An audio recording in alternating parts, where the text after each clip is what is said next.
You've seen ministers. What is happening presently in FCT, was it happening in the past? Do you see the amount of construction going on in this short period?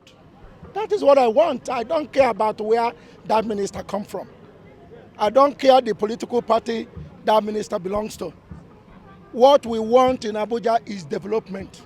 And we are looking out for partners in the progress of this great city, Abuja. Okay, we can remember before now, when there was an insecurity in your constituency, yes, the FCT minister did not take you along. Comparing this development and with other action, what will you say about the FCT minister? At government level, we relate in different forms, which you, the pressmen and women, might not know. Has the issue of the FCT insecurity not been tackled to a certain extent? Has the issue of kidnapping not reduced? It's because of the teamwork.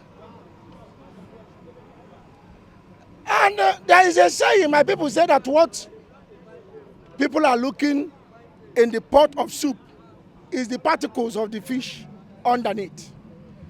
So I'm not concerned about what maybe the time that the minister called town hall meeting, that I was not there at a certain time. That shouldn't be the only way me and my minister should relate.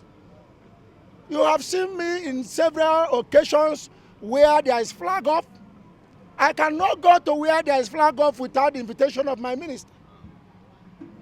So is he not the same person that has invited me?